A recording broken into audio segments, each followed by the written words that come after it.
This room is full of people who love to read.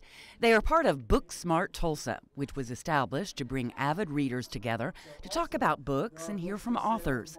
This night's featured speaker is Joe Garden, editor of The Onion, a newspaper which features satirical news articles. He's here to promote The Onion's newest book, a collection of irreverent Christmas stories. Garden says he is just now succumbing to the new age of reading. I am personally kind of old-fashioned and old school, so I always prefer to have like a hard copy of the book in my hand, but at the same time I just got a Kindle and I'm waiting to figure out what to get for it first. I'm actually kind of nervous about that. It's like I've had it for a week and I haven't put anything in it. From the looks of the electronic sales aisles, a lot of people will be downloading books after the holiday season. E-books like the Kindle and the NOOK are hot gift items. BookSmart founder and author Jeff Martin says no one knows what the future of publishing holds. He doesn't think books will stop being printed, but he believes there will be changes. I think that books that are more popular, say your beach reads or your kind of the books that you buy at the supermarket aisle, those are going to be probably the first ones to go away and be more of an on the e-reader. But the things like children's picture books or art books or coffee table books or just books that really are meant to have a beautiful design, those are as much about the object and the tactile sensation that you get as they are about the content within it. Garden says making money by writing is evolving. Right now, the money you get from digital downloads, like the artist and author royalty from digital downloads is actually a little bit higher, I believe, than it is from the regular book sales. I'm sure that the publishing industry will rectify that situation shortly. But the way we are choosing our books is also changing. I have a NOOK. My husband has a Kindle. If I really like a book, I still go buy it in paper. So to me, it's almost like a screening method. You know, if it's a crappy book, essentially, I'm not going to buy it, then I don't have to store it or get rid of it.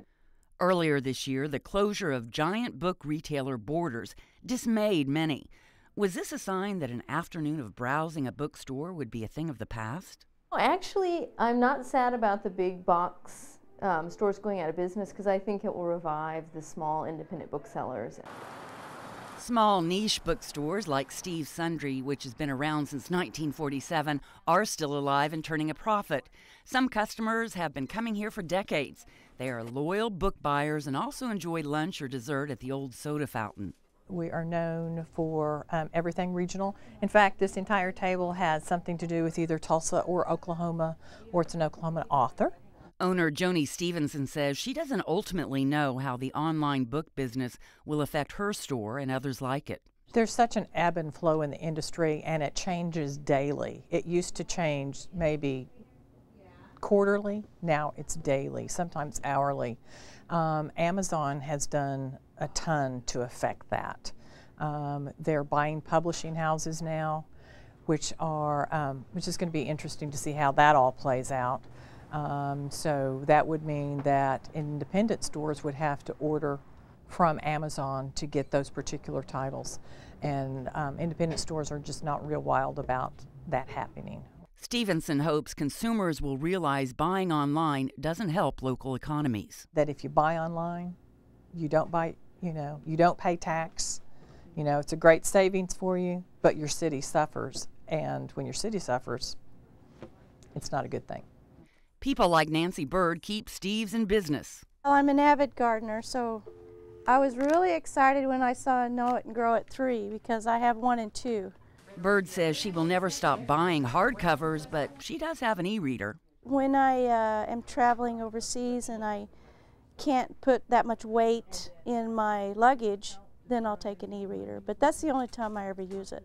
But many others have a great deal of enthusiasm for e-readers. I love my Kindle.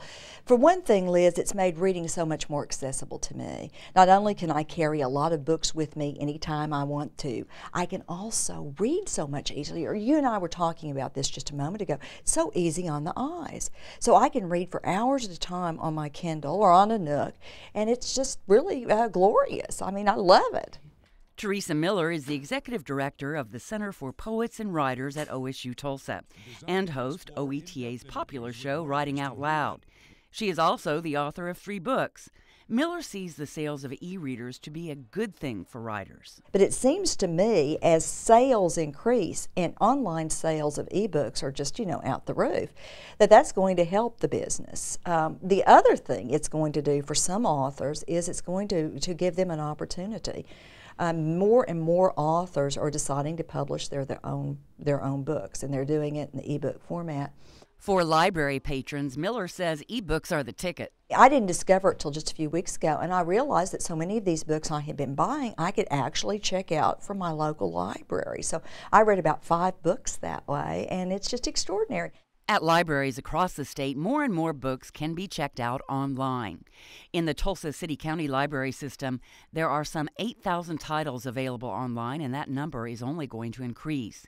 If you are a cardholder, you can download the books to your e-reader, tablet, or even your smartphone. It's free, easy, and convenient. We're all worried about returning our books on time and, we've got to make this extra trip by the library. But that's not the case with your e-books. After the 2-week checkout period, it just disappears.